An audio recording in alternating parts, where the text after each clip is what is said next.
Baik, puji Tuhan Bapak Ibu, terima kasih untuk Pastor Chandra, untuk Pastor Nova, untuk semua staf pengembalaan yang ada di Grove Center Manado. Bapak Ibu, dengan cepat bahwa saya percaya hari-hari ini ada sebuah panggilan Tuhan atas setiap kita semua. Setidaknya Bapak Ibu bahwa di bulan Juni yang lalu ada sebuah pertemuan besar di mana ada kurang lebih 139 negara yang terwakilkan, ya, dan ada ribuan gereja yang terwakilkan baik dari denominasi Pantekosta, Karismatik, Baptis, Presbyterian dan yang lain sebagainya. Bapak Ibu Saudara berkumpul bersama-sama di Amsterdam dan pertemuan ini akhirnya memunculkan sebuah deklarasi tahun 2033. Artinya 10 tahun dari saat ini, 2000 tahun peringatan kelahiran Yesus, 2000 tahun peringatan Yesus mati, 2000 tahun peringatan Yesus bangkit, 2000 tahun peringatan hari Pentakosta. Bapak Ibu Saudara, kita rindu dalam 10 tahun ini 2033 bahwa everyone, setiap orang bisa mengalami perjumpaan yang otentik dengan Tuhan Yesus. Dan Bapak Ibu Saudara, ini adalah rencana Tuhan, ini adalah tujuan Tuhan. Apapun bagian kita hari ini di gereja, mungkin kita berkata, aduh Pak saya masih jemaat, aduh Pak saya baru pengerja awal-awal. Bapak Ibu Saudara, ini bukan melihat status kita, ini melihat semua kita orang-orang percaya. Mari kita ada di dalam rencana Tuhan. Yang mau katakan amin. Apapun situasi hidup kita, saya percaya kita perlu belajar hidup di dalam rencana Tuhan. Nah Bapak Ibu Saudara, salah satu yang penting menurut saya untuk kita dapat terus berjalan di dalam rencana Tuhan. Supaya kita terus berjalan di dalam apa yang menjadi kehendak Tuhan dalam kehidupan kita. Kita perlu yang namanya pengurapan. Katakan sama-sama pengurapan. Pengurapan itu adalah bicara tentang pemberdayaan Roh Kudus dalam hidup kita. Pengurapan berbicara tentang pemberdayaan kuasa Tuhan di dalam kehidupan kita. Seberapa banyak kita ingin didrive, seberapa banyak kita ingin didorong kuasa Tuhan, kuasa Roh Kudus di dalam kehidupan kita, di dalam setiap aspek kehidupan kita. Yang mau katakan amin. Ya Bapak Ibu Saudara. Nah oleh karena itu izinkan saya berbicara sedikit untuk, kalau saya memberikan judul adalah Keep Our Anointing. Selama ini banyak orang, banyak hamba Tuhan berkata tentang pengurapannya, tetapi Bapak Ibu Saudara, yang akhirnya saya lihat begini, waktu pengurapan, wah banyak orang pengen. Karena semua orang ingin dikuasai Roh Kudus, semua orang ingin mengalami kuasa Roh Kudus. Tapi untuk menjaganya itu gak mudah Bapak Ibu. Ya Bapak Ibu Saudara. Nah di dalam 1 Yohanes pasal 2 ayat 27 dikatakan demikian. Sebab di dalam diri kamu tetap ada pengurapan yang telah kamu terima daripadanya. Karena itu tidak perlu kamu diajar oleh orang lain, tetapi sebagaimana pengurapannya mengajar kamu tentang segala sesuatu dan pengajarannya itu benar, tidak ada dusta, dan bagaimana ia dahulu telah mengajar kamu, demikianlah hendaknya kamu tetap tinggal di dalam dia. Bapak Ibu Saudara, Alkitab dengan jelas berkata bahwa ada pengurapan atas kita. Tapi pertanyaannya, kok pengurapan itu gak bekerja? Kok pengurapan itu rasanya kayak gak ada? Tapi Alkitab berkata bahwa pengurapan itu sebenarnya ada. Artinya benih itu gak pernah hilang dalam hidup kita Bapak Ibu Saudara. Benih pengurapan, benih pemberdayaan Roh Kudus dalam setiap pribadi-pribadi kita tidak pernah hilang. Selama kita masih orang percaya itu tidak hilang. Tapi permasalahannya Alkitab di sini dikatakan begini, hendaknya kamu tetap tinggal di dalam Dia. Ada orang-orang yang terus tinggal di dalam Tuhan, akhirnya pengurapan itu terus mengajar dia, pengurapan itu terus bekerja di dalam dia, pengurapan itu terus mendorong dia untuk mengalami semua apa yang menjadi rencana Tuhan. Tapi ada orang-orang Kristen yang biasa-biasa, bahkan kayak gak kelihatan kalau orang itu punya pengurapan.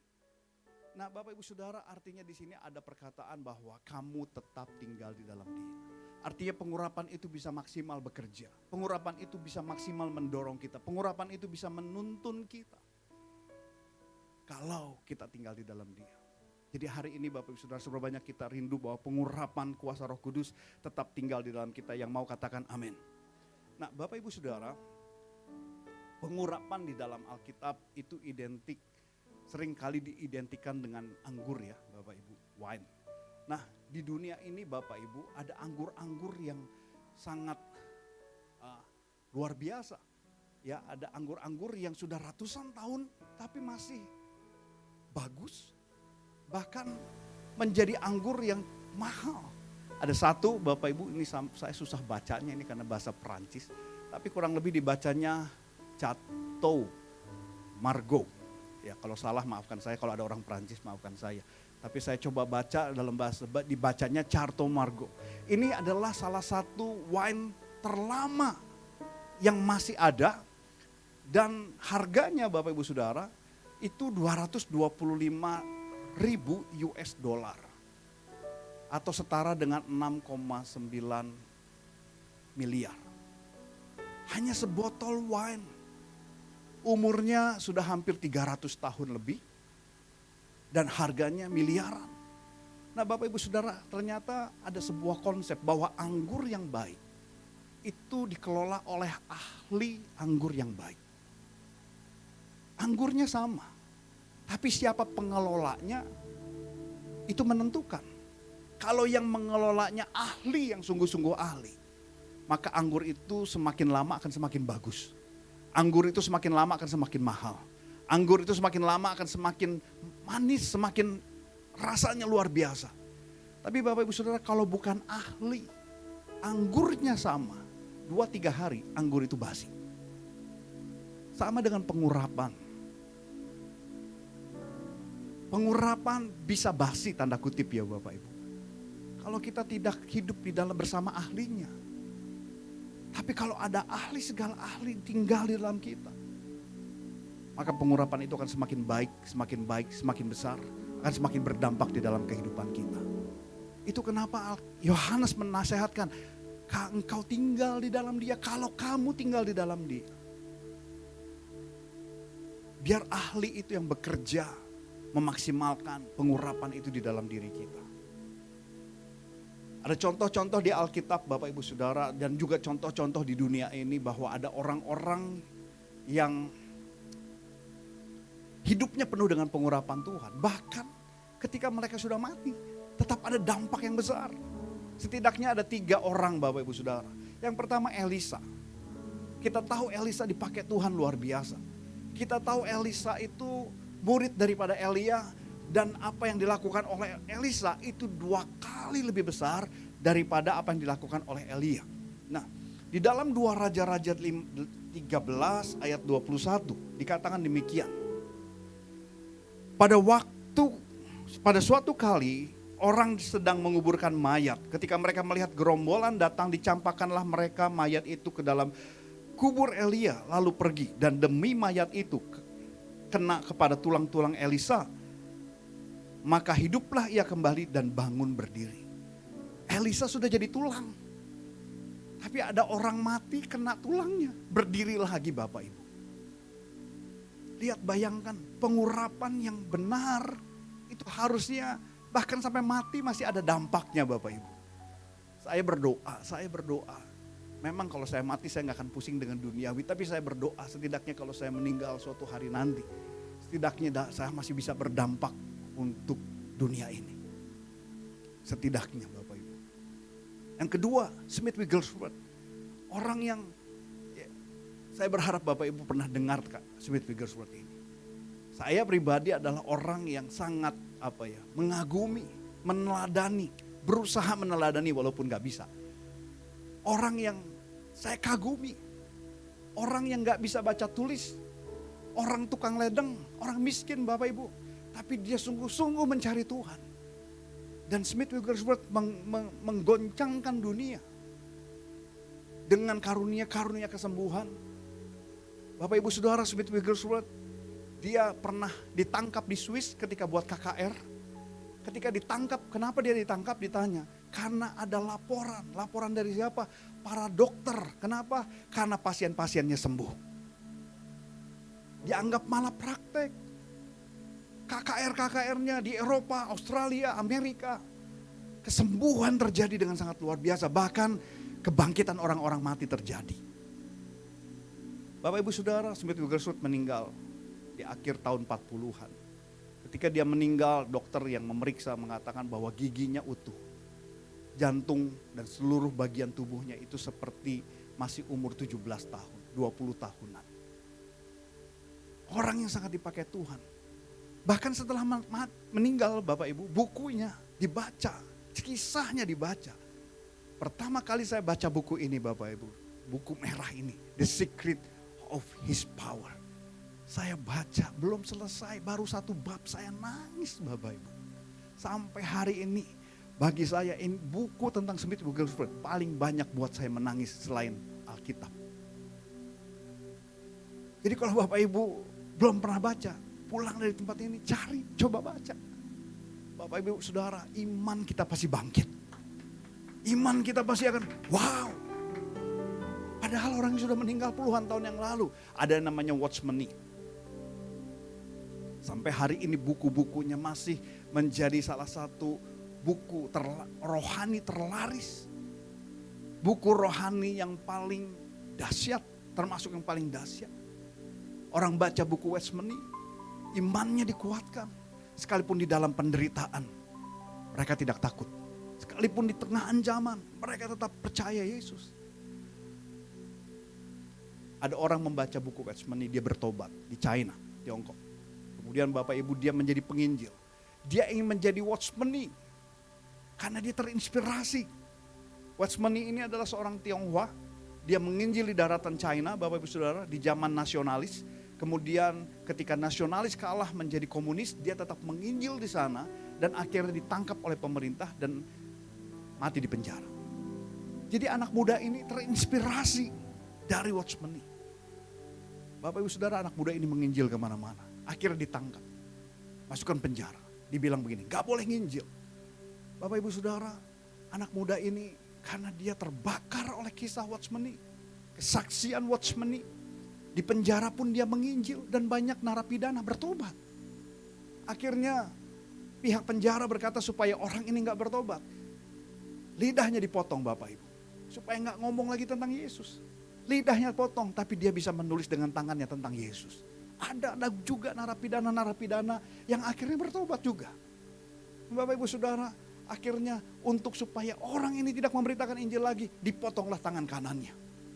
Tapi dia punya tangan kiri, dia masih menulis dengan tangan kiri. Singkat cerita, tangan kirinya pun dipotong. Bapak Ibu Saudara, anak muda ini gak menyerah.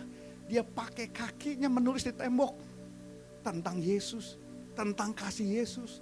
Betapa hebatnya Yesus dan betapa mulianya kasihnya. Apa yang terjadi, kaki kanan dan kirinya juga dipotong. Orang berkata, udah dia gak bisa nginjil lagi. Pakai apa nginjilnya? Bapak Ibu, dia gak punya tangan, gak punya mulut, gak punya lidah, gak punya kaki. Tapi dia masih punya hati. Setiap dia ketemu orang, dia nangis. Tangisannya membuat orang melihat Yesus dalam hidup dia. Banyak orang bertobat juga. Bahkan para sipir bertobat. Penjara ini ditutup karena terlalu banyak orang Kristen Bapak Ibu. Terus anak muda ini kemana? Dari buku yang saya baca, anak muda ini dipindahkan dan ditembak. Bapak Ibu Saudara dikasih Tuhan, mereka bahkan sudah meninggal, pengurapannya masih berdampak sampai hari ini. Saya berdoa, GC Manado, Grow Center Manado, kalau pengurapan itu bisa kita kelola dengan baik, saya percaya gereja ini akan mengimpartasikan kuasa Tuhan yang luar biasa. Bahkan ke anak cucu kita. Bahkan warisan itu akan dikenang, bukan hanya dikenang tapi dialami oleh anak cucu kita. Saya berdoa, ayo kita bangkitkan kembali pengurapan itu. Ayo kita jaga pengurapan itu. Yang mau katakan amin. Nah, ada satu orang di dalam Alkitab yang menurut saya bisa menjadi contoh bagaimana dia menjadi orang yang, bagaimana sih kita menjaga pengurapan itu. Bapak Ibu Saudara, ada seorang bernama Ehud. Ehud ini jarang dibahas, ya. Bahkan gak banyak orang tahu ada nama Ehud di dalam Alkitab. Tapi Ehud ini menurut saya adalah satu tokoh yang cukup menarik untuk kita bisa bahas. Dan kita bisa lihat apa yang dilakukan sehingga dia menjadi bahkan salah satu hakim yang memerintah paling lama di dalam sejarah Israel. Ehud memerintah 80 tahun Bapak Ibu. Dia adalah salah satu pemimpin di Israel yang tidak terkenal, tapi dia memerintah mungkin saya lihat hampir dia yang paling panjang Bapak Ibu. Belum ada lagi Musa 40 tahun, Daud juga 40 tahun, Salomo pun kurang lebih 40 tahun. Sisanya ada beberapa, Manasya 60 tahun, tapi setengah dihabiskan dengan kejahatan. Tapi Ehud memerintah 80 tahun Bapak Ibu.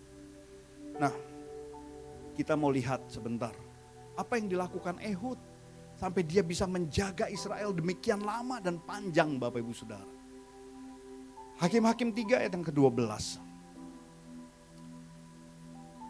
Tetapi orang Israel melakukan pula yang jahat di mata Tuhan. Lalu Eglon Raja Moab diberi Tuhan kuasa atas orang Israel. Oleh sebab mereka telah melakukan apa yang jahat di mata Tuhan. Bapak Ibu Saudara perhatikan bahwa Israel melakukan lagi yang jahat. Israel sudah punya pengurapan. Israel sudah menjadi bangsa pilihan. Tapi mereka kembali kepada dosa. Ini gambaran banyak orang Kristen. Kita sudah pelayanan, kita sudah diurapi. Tapi kita masih bahkan bukan hanya sekedar kepleset, gagal sekali, tapi mereka kembali kepada kehidupan yang lama. Dan akibat itu Bapak Ibu Saudara, Alkitab berkata, raja ini mengajak Bani Amon, Bani Amalek menjadi sekutunya. Lalu majulah ia dan memukul orang Israel kalah. Israel mengalami kekalahan. Kehidupan orang-orang percaya mengalami kekalahan. Perhatikan, kota pohon korma diduduki mereka. 18 tahun lamanya orang Israel menjadi takluk kepada Eglon Raja Moab. Bapak Ibu Saudara, orang Israel menjadi kalah. Bahkan di sini dikatakan kota pohon korma. Apa kota pohon korma? Kota pohon korma itu kemungkinan besar adalah Yeriko. Yeriko pada masa itu Bapak Ibu, itu adalah sumber mata air. Sebuah kota yang sangat subur karena mata air. Israel itu penuh dengan padang gurun Bapak Ibu. Israel itu tanahnya gak subur sebenarnya. Tapi Yeriko atau daerah daripada kota pohon korma adalah sumber mata air, sumber kehidupan. Dan Alkitab berkata sumber kehidupan itu direbut oleh si jahat.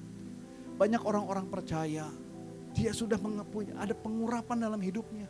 Tapi dia kembali kepada kehidupan yang lama. Pola pikir yang lama. Kehidupan Mesir, pola pikir Mesir. Sehingga akhirnya si jahat mengambil kehidupannya. Jadi gak aneh kalau ada orang Kristen yang gitu-gitu aja Bapak Ibu Saudara hidupnya. Gak aneh orang Kristen puluhan tahun bergereja melayani tapi hidupnya gak mengalami perubahan. Mungkin salah satunya karena sumber kehidupannya sudah direbut.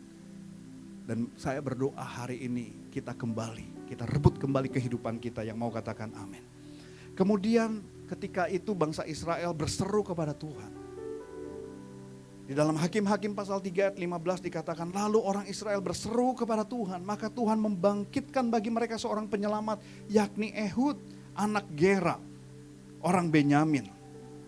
Seorang yang kidal. Dengan perantaraannya orang Israel bisa mengirimkan upeti kepada Eglon Raja Moab. Bapak Ibu Saudara, Tuhan memunculkan yang namanya Ehud, orang Benyamin. Nah, kita akan belajar sedikit. Apa itu Ehud dan apa yang dilakukannya? Yang pertama Bapak Ibu Saudara, dengan cepat. Ehud itu dalam arti harafiahnya itu artinya united.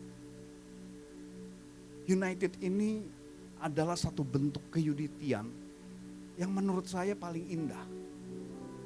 Orang identikan unity itu kan seragam Bapak Ibu. Tetapi united ini adalah become one in diversity. Menjadi satu di dalam perbedaan. Nusantara kan begitu. Bhinneka Tunggal Ika begitu. Berbeda-beda tapi satu. Berbeda-beda tapi Indonesia. Kesatuan di dalam perbedaan. Nah, Yesus pun pernah berdoa di akhir hidupnya untuk murid-muridnya menjadi satu. Perhatikan kata-kata di sini, supaya mereka semua menjadi satu, sama seperti Engkau ya Bapa di dalam aku dan aku di dalam Engkau, agar mereka juga di dalam kita, supaya dunia percaya bahwa Engkaulah yang telah mengutus aku. Bapak Ibu Saudara, kalau kita mau menjaga pengurapan, kita perlu bersatu. Kita perlu unity. Tapi unity ini dalam bentuk apa? Bukan cuma sekedar seragam, tapi united. Bapak Ibu Saudara. Satu di sini tidak bicara uniform, tapi satu hati, satu pemahaman, satu pemikiran dan tujuan. Bisa slide berikutnya. Jadi satu di sini bukan bicara tentang semua harus sama. Tapi Bapak Ibu Saudara, satu hati, satu pemahaman, satu pemikiran dan tujuan. Karena di dalam kata asli daripada doa Tuhan Yesus untuk angkat supaya mereka menjadi satu, itu adalah satu hati, satu pemikiran, satu mindset, satu tujuan. Bapak Ibu Saudara, gereja ini akan penuh dengan pengurapan Tuhan kalau kita bersatu. Tapi satu di sini bukan bicara seragam. Satu di sini adalah bicara satu pemahaman, satu tujuan kita, satu pola pikir yang sama. Satu kesepakatan di dalam pola pikir, itulah yang membuat terobosan atas gereja. Di dalam Mazmur 1 ayat 1 dikatakan, berbahagialah orang yang tidak berjalan dalam nasihat orang fasik, yang tidak berdiri dalam jalan orang berdosa, yang tidak duduk dalam kumpulan pencemooh. Bapak Ibu Saudara, maksud daripada Mazmur pertama itu pertama, supaya kita apapun juga yang kita buat berhasil. Kita mau apapun yang kita buat berhasil. Benar Bapak Ibu? Mazmur pertama itu pertama, bukan hanya bicara tentang sebuah kumpulan, tapi ini bicara tentang kesatuan. Penting bagi kita untuk kita berkumpul dengan orang yang satu tujuan. Penting kita sering-sering berkumpul dengan orang yang punya cara berpikir yang sama. Hati-hati dengan orang-orang yang membawa kita untuk cara pikir kita berbeda. Bapak Ibu, gereja gak akan pernah bisa mengalami breakthrough besar kalau cara pikirnya masing-masing. Seragamnya sama, hitam putih, tapi otaknya masing-masing. Gak bisa sepaham, gak bisa sepakat. Itu repot Bapak Ibu. Ini bukan pesan sponsor, gak ada pesan gembala di sini. Tapi saya gembala. Saya ngomong ini juga di pengembalaan saya. Saya bilang, kita gak mungkin bisa mengalami mimpi kita. Wah, kita pengen jemaat segini, jemaat tambah besar. Jangan mikir jemaat besar kalau kita gak pernah satu tujuan. Jangan mikir jemaat besar kalau kita gak pernah punya satu cara berpikir yang sama. Ehud, dia berbicara tentang bukan uniform, dia berbicara tentang kesatuan. Pengurapan hanya bisa kita jaga waktu kita punya kesatuan. Gak mudah, iya gak mudah, tapi kita perlu belajar. Saya masih ingat dulu seorang mungkin disebut senior, pernah suatu kali berbicara kepada saya mengenai unity ini. Dia berkata begini, menurut kamu nih ada cerita begini, dia cerita sama saya Bapak Ibu, dia bercerita begini. Suatu kali ada 2 ekor kambing di atas gunung sedang berjalan tapi berlainan arah. Jalan itu menjalan kecil sekali, hanya bisa dilalui oleh seekor kambing, gak bisa 2. Ada kambing dari sebelah kanan dan ada kambing sebelah kiri. Nah Bapak Ibu Saudara, kambing ketemu kambing, apa yang terjadi? Kambing itu identik gengsi yang tinggi. Kambing identik gak mau ngalah. Lebih baik mati daripada gengsi hilang. Itu kambing. Tapi Bapak Ibu Saudara, senior saya bilang gini, menurut kamu gimana supaya dua-duanya selamat? Saya mikir gimana ya caranya dua-duanya selamat. Yang mungkin satu selamat oke, tapi dua-duanya susah. Nah dia bilang gini, satu-satunya cara untuk 2 kambing ini yang keras kepala ini selamat, dimulai dari salah satu merendahkan dirinya. Dia harus tidur. Kambing itu harus menengkukkan lututnya dan tidur. Supaya apa? Temannya yang satu bisa berjalan di atasnya, dua-duanya selamat. Kadang-kadang untuk jadi satu gak mudah. Tapi kita perlu belajar saling merendahkan diri satu dan yang lain. Itu akan membuat kita bersatu. Itu akan membuat kita mungkin beda baju kita, beda gaya kita, karakter kita. Tapi satu pola pikir, satu pemahaman. Dan itulah yang akan membuat gereja bertumbuh, pengurapan semakin besar. Setuju katakan amin. Yang kedua Bapak Ibu, apa yang dilakukan oleh Ehud?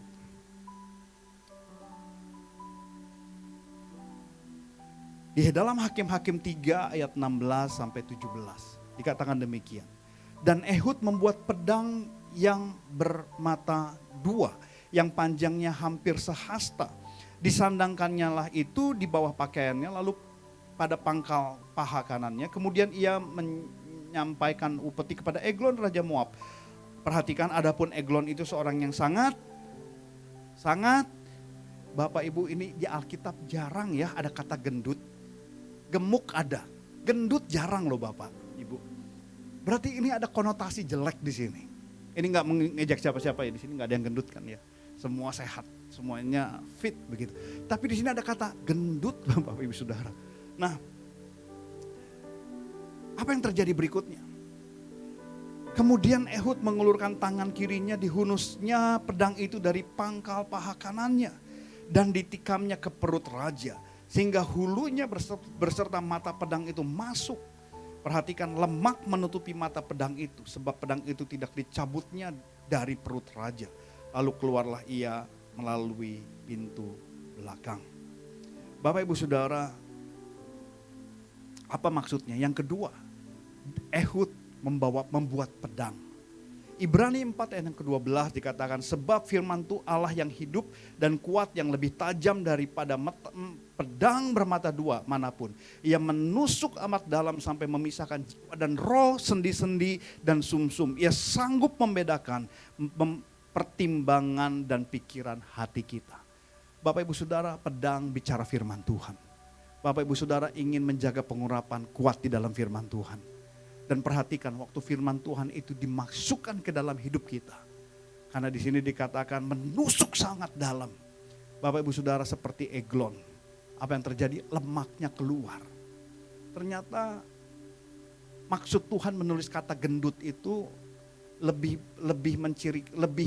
konotasinya adalah Eglon ini adalah seseorang yang gemuk dengan lemak yang banyak. Artinya dia orang yang tidak sehat. Orang yang banyak kotorannya di dalamnya. Ketika pedang itu masuk dan tadi Alkitab berkata bahkan sampai pegangannya begitu ya Bapak Ibu. Masuk ke dalam, sama seperti Ibrani 12 pasal 4 ayat 12 ini.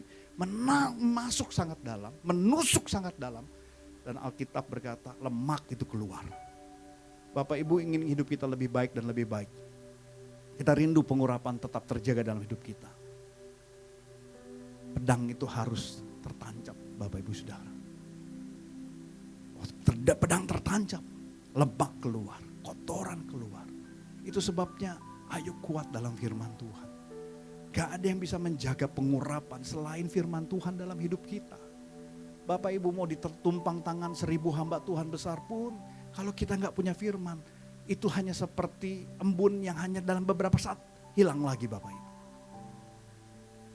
Tapi ayo kita punya kekuatan di dalam firman Tuhan.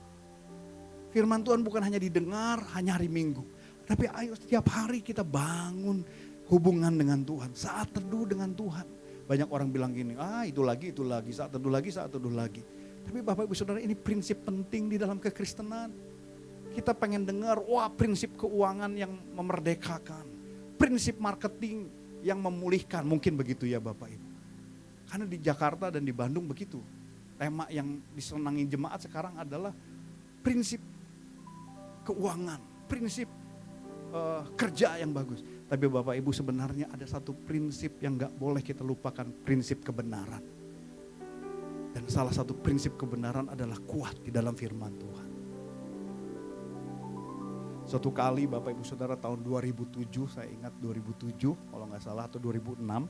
Bapak Ibu, saya itu masih pelayanan di salah satu cabang gereja kami di kota Bandung waktu itu. Nah waktu itu saya terlambat karena saya harus pelayanan worship leader di cabang lain pagi-pagi. Jadi saya datang ke cabang utama saya atau tempat saya berjemaat atau melayani sebagai pengerja itu terlambat. Nah Bapak Ibu Saudara, ketika saya naik lift, keluar dari lift, sudah terdengar suara dari ruang ibadah. Saya masih harus naik tangga lagi seperti di tempat ini, kalau turun di lantai bawah itu harus naik tangga ke sini. Bapak Ibu Saudara, ketika saya semakin mendekati tangga, saya mendengar orang khotbah, tapi saya nggak tahu siapa yang khotbah. Dan saya kurang ngerti bahasanya karena itu hanya suwir-suwir begitu suaranya. Tapi Bapak Ibu, waktu saya mulai mendekati tangga, tiba-tiba hati saya nggak tahan untuk saya nangis. Bahkan setiap anak tangga yang saya naiki, saya bilang gini, kenapa hadirat Tuhan begitu kuat? Saya nangis sampai ke atas, saya nangis Bapak Ibu. Dan waktu saya lihat yang khotbah itu seorang hamba Tuhan dari Rayon 2 juga, Pak Henry Suteja, mungkin kok Pastor Chandra ingat. Oh, di Jakarta dia beberapa kali suka ada di Grow Center Jakarta. Pak Henry Suteja, Bapak Ibu Saudara, seorang yang masih muda waktu itu. Dan di akhir ibadah saya tanya gini, kok Henry, saya mau kesaksian. Tadi saya keluar lift mau naik, saya nangis kok. Saya nggak tahu kok Henry khotbah apa sebenarnya, karena hanya suwir-suwir. Tapi saya tahu hadirat Tuhan begitu menjamah saya. Tolong kok kasih tahu rahasianya.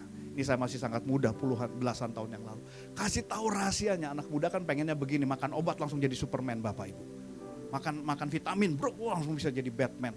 Jadi superhero. Saya bilang, kasih tahu rahasianya. Kalau perlu tumpang tangan saya supaya saya bisa seperti Ko Henry. Dia bilang gini, saya nggak tahu Van, saya nggak punya rahasia. Nggak mungkin, pasti nggak mau dikasih tahu supaya nggak ada yang mau nyanyi ya. Gitu. Pasti tahu, ada rahasianya. Akhirnya dia bilang gini, coba dari ngobrol-ngobrol gitu Bapak Ibu Saudara. Pak Henry Suteja ini hanya bilang gini, Van, kok nggak punya rahasia. Tapi satu yang Koko lakukan setiap hari. Setiap pagi jam 5 Koko bangun berdoa. Baca Alkitab. Berdoa. Hanya itu. Itu rahasianya. Masa cuma itu? Saya kan berharap ada yang lain yang spektakuler. Enggak ada. Tapi waktu konsisten. Itu menjadi besar. Pengurapan akan terus menjadi besar. Besar ketika kita konsisten di dalam firman Tuhan Bapak Ibu. Coba jawab hati kita masing-masing. Kapan terakhir kita baca Alkitab di rumah? Atau pribadi? Ayo kita mulai lagi kalau hari ini enggak. Karena itu yang menjaga pengurapan ada dalam hidup kita Bapak Ibu. Dan yang terakhir.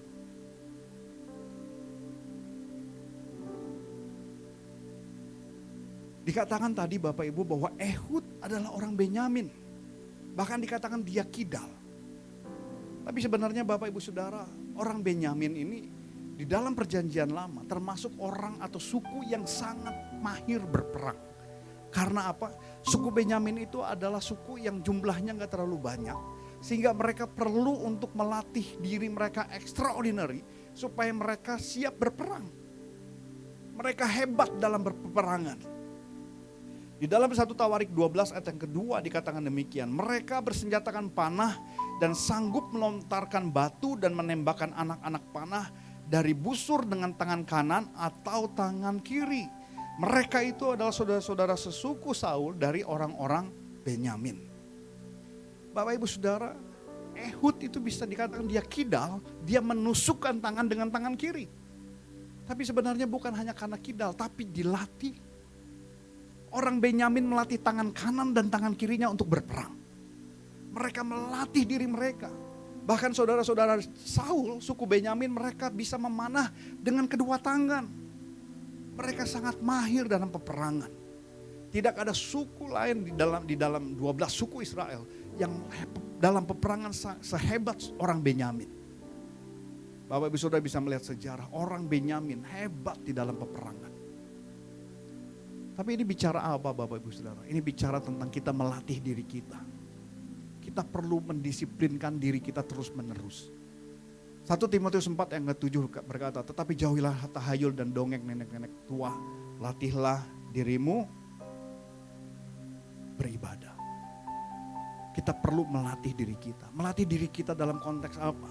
Melatih diri kita dalam konteks pengudusan diri. Kita perlu belajar, Bapak Ibu Saudara, kita bisa gagal, bisa. Kita masih bisa berdosa, masih bisa. Tapi ayo belajar terus melatih untuk menjadi lebih baik, lebih baik, lebih baik, dan lebih baik. Dan saya percaya pengurapan itu akan mendorong, memampukan kita untuk lebih baik, dan lebih baik. Tapi banyak orang Kristen gak mau melatih. Banyak orang Kristen gak mau sangkal diri. Banyak orang Kristen gak mau untuk pikul salib. Latihan bicara tentang pengudusan diri. Ayo kita belajar. Belajar melatih diri untuk gak iri hati. Banyak orang gampang iri hati. Lihat tetangganya beli mobil baru, kita juga pengen beli mobil baru. Lihat gereja sebelah punya LED bagus, kita juga pengen punya LED bagus. Sirik, iri hati, Bapak Ibu Saudara, ini sumber malapetaka. Di dalam Galatia pasal 5 ayat 19 sampai 21. Perbuatan daging telah nyata, itu percabulan, kecemaran, hawa nafsu, penyembahan berhala, sihir, perseteruan, perselisihan, iri hati, amarah, kepentingan diri sendiri, pencederaan, roh pemecah, kedengkian, kemabukan, pesta pora dan sebagainya. Terhadap semuanya itu kuperingatkan kamu, seperti yang telah kubuat dahulu, bahwa barang siapa melakukan hal-hal yang demikian, ia tidak akan mendapat bagian dalam kerajaan Allah. Melatih dari apa? Melatih dari 2 ayat ini Bapak Ibu. Gak mungkin satu-satu saya bahas, kalau satu-satu dibahas saya pulangnya Rabu Bapak Ibu. Tapi ini kan hal yang sering diingatkan banyak hamba Tuhan. Jangan gampang emosi, marah. Ayo sabar. Sabar ada batasnya. Kata dunia, Alkitab bilang sabar menanggung segala sesuatu. Gak ada batasnya sabar itu Bapak Ibu. Walaupun susah. Saya kalau pemberkatan pernikahan, selalu saya membahas sabar. Karena apa? Kasih itu definisinya dimulai dengan kata sabar. Ya 1 Korintus pasal 13, kasih itu sabar. Dan diakhiri ayat 7 dengan kata-kata sabar menanggung segala sesuatu. Jadi kalau dari 100% pengertian kasih, setidaknya 30% itu bicara sabar Bapak Ibu. Sabar itu apa sih? Long suffering. Gak ada orang menikah, sabar ya, gak ada. Orang dapat mobil baru, sabarnya gak ada. Sabar dipergunakan untuk keadaan apa? Duka cita. Sabar digunakan untuk dalam keadaan apa? Susah. Tapi ayo banyak sabar, melatih diri sabar itu gak mudah Bapak Ibu. Melatih diri sabar itu sakit. Sebel. Melatih diri gak sirik, gak iri hati, susah. Gak dengki, susah. Tapi itu yang perlu kita latih kan. Setiap hari loh Bapak Ibu. Hari ini sabar, hari ini sabar, besok berarti boleh gak sabar. Gak bisa. Sampai kita ketemu Tuhan Yesus kita harus belajar sabar. Ada gagal? Ada, pasti ada. Tapi kita kan mau belajar lebih baik, namanya latihan. Latihan kan gak selalu 100% sempurna Bapak Ibu.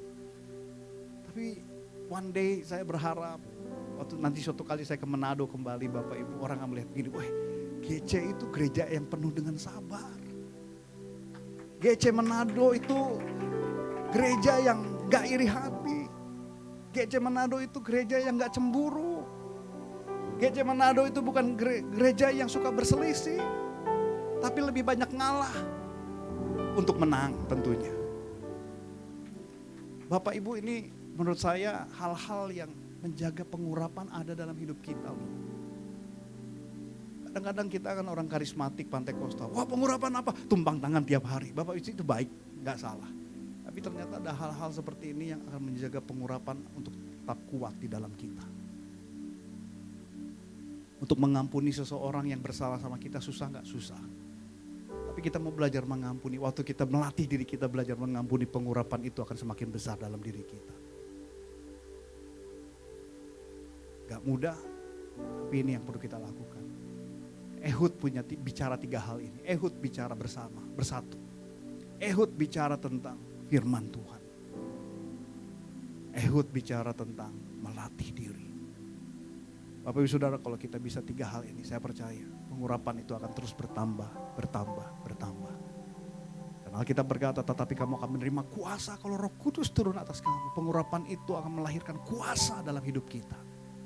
Pengurapan itu akan membuat kita bisa melihat bagaimana Tuhan berjalan bersama kita.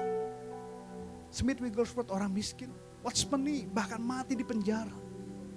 Tapi pengurapan gak pernah hilang dari mereka Bapak Ibu. Saya berdoa, gereja Tuhan di tempat ini, biar pengurapan Tuhan semakin besar di tempat ini. Semakin besar dan semakin besar dan semakin besar. Yang mau katakan amin. Mari kita beri bersama-sama. Haleluya.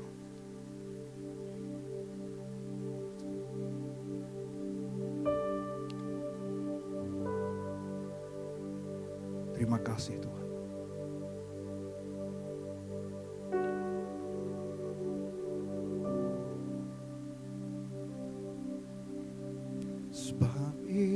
ku memujimu, Engkau Allahku, mulutku kan selalu puji dan angkat tangan sembahmu, tinggikan namamu, Yesus, kemuliaan bagimu.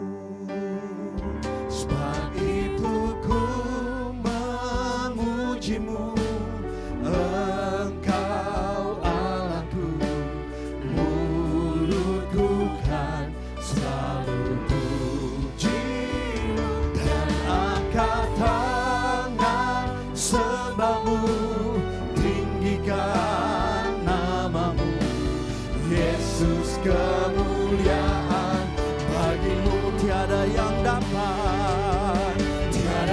dapat memisahkan aku dari kasih-Mu. Yesus, hanya dalam namamu ku temukan kuatku. Yesus, kuatku. Sebab itu ku memujimu, Engkau Allahku, mulutku kan selalu pujimu dan angkat tangan sembahmu, tinggikan namamu, Yesus. Mari malam hari ini Bapak Ibu Saudara angkat kedua tangan kita yang berbahasa